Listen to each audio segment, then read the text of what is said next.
आज का टॉपिक है बायो सेवर्ट का नियम। बहुत मस्त टॉपिक है, हर साल बोर्ड एग्जाम में किसी न किसी सेट में पक्का अवश्य पूछा जाता है। बहुत मस्त इंपॉर्टेंट बायो और सेवर्ट का नियम, ये नाम से पता चला। बायो और सेवर्ट नामक वैज्ञानिक, इन्हें दोनों वैज्ञानिकों ने मिलकर एक नियम दिया, उसे क्या कहते हैं, बायो सेवर्ट का नियम। इन्होंने दोनों वैज्ञानिकों के नाम पर ही पढ़ा था। 1820 ईस्वी में इन्होंने एक नियम, उन्होंने कहा कि किसी धारावाही चालक तार में उत्पन्न चुंबक क्षेत्र, मान लेते हैं ये क्या है, धारावाही, ये तार है, इसमें जब धारा प्रवाहित किया जाता है तो इसमें जो चुंबक क्षेत्र उत्पन्न होता है वो निम्न बातों पर निर्भर करता है।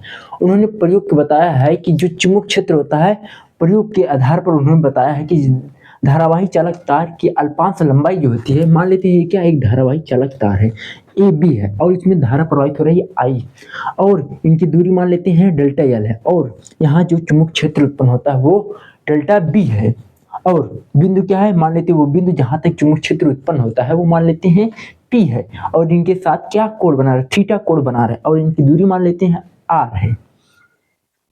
उन्होंने बताया था कि जो चुंबक क्षेत्र होता है वो निम्न बातों पर निर्भर करते हैं। पहला बात क्या बताया था, आइए बताते हैं। जो चुंबक क्षेत्र होता है वो धारा के समानुपाती होता है। पहले आप बात बताया था कि जो चुंबक क्षेत्र होता है वो धारा के समानुपाती होता है। वो क्या होता है, धारा के समानुपाती होता है, मतलब कि जितना स्पीड से धारा प्रवाहित करेंगे उतना ही चुंबक क्षेत्र उत्पन्न होगा। मान लेते हैं समीकरण 1। अब उन्होंने दूसरी बात क्या बोली थी, उन्होंने दूसरी बात बोली थी कि जो चुंबक क्षेत्र उत्पन्न होता है वो डेल्टा एल अल्पांश लंबाई के समानुपाती होता है। क्या होता है, समानुपाती होता है। धारा भी समानुपाती और अल्पांश चुंबक क्षेत्र जो होता है अल्पांश लंबाई के समानुपाती होता है, अल्पांश लंबाई के समानुपाती होता है।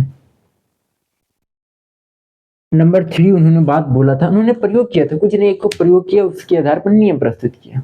उन्होंने जो जो नियम में हुआ था वही वही बता दिया था। तीसरी बात उन्होंने बोला था कि जो इनके जो मुख्य क्षेत्र उत्पन्न हो रहा है, इनके कोण जो बन रहा है, कोण जा बन रहा है, कोण जा के समानुपाती होता है। क्या होता है, समानुपाती, मतलब कि कोण जा मतलब साइन थीटा के समानुपाती होता है, साइन थीटा के समानुपाती होता है। तीसरी बात उन्होंने ये बोली। चौथी बात उन्होंने बोली थी कि जो इनके चुंबक क्षेत्र उत्पन्न हो रहा है, इनके बीच की दूरी r के वर्ग के व्युत्क्रमानुपाती होता है। क्या बोला था, चौथी बात बोली थी उन्होंने कि जो चुंबक क्षेत्र है वह वर्ग के व्युत्क्रमानुपाती होता है। इन्होंने यही बात बोली थी। हम लिख देंगे यहाँ से 1820 ईस्वी में बायो और सेवर्ट नामक वैज्ञानिकों ने मिलकर एक एक्सपेरिमेंट किया, जिसे क्या कहते हैं, उन्होंने एक धारावाही चालक तार लिया था और उनके मध्य एक धारावाही चालक तार लिए, उसमें तार लिए, उसमें धारा प्रवाहित की, तो उन्होंने धारा प्रवाहित की तो उसकी चारों तरफ एक चुंबक क्षेत्र उत्पन्न हो गया, और जो चुंबक क्षेत्र उत्पन्न हुआ उसी के आधार पर उन्होंने कहा कि जो चुंबक क्षेत्र हो वो निम्न बातों पर निर्भर किए। उन्होंने कहा कि जितना धारा प्रवाहित होगा उतनी ही अधिक चुंबक क्षेत्र उत्पन्न होगी, और बताया चुंबक क्षेत्र जो होता है लंबाई के समानुपाती होता है। दूसरा बात बताता है कोण जो होता है चुंबक क्षेत्र जो साइन जाके समानुपाती और दूरी के व्युत्क्रमानुपाती होता है। यही नियम प्रस्तुत। अब हम लिखेंगे समीकरण 1, 2 व 4, 3, 4 समीकरण।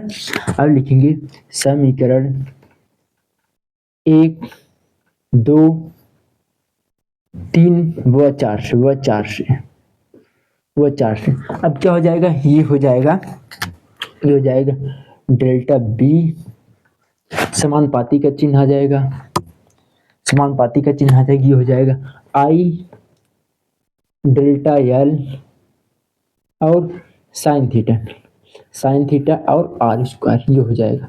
अब हम जानते हैं कि जब समानुपाती के चिन्ह को हटाते हैं तो एक कांस्टेंट आता है। कांस्टेंट क्या आ जाएगा, कांस्टेंट आ जाएगा चुंबक क्षेत्र बराबर, यहाँ पर कांस्टेंट आ जाएगा म्यू बटा 4 पाई। ये क्या है, कांस्टेंट नियतांक है, म्यू और 4 पाई। इसका मान क्या होता है, इसका मान होता है, क्या होता है, इसका मान होता है 10 की पावर 7, और इसका मात्रक क्या होता है, इसका मात्रक होता है न्यूटन बटा एम्पियर स्क्वायर होता है, न्यूटन एंड एम्पियर स्क्वायर होता है। क्या होता है, एम्पियर होता है, एम्पियर स्क्वायर होता है, एम्पियर क्या होता है, स्क्वायर होता है। इसका मात्रक होता है, इसका मान 10 की पावर -7 ये होता है।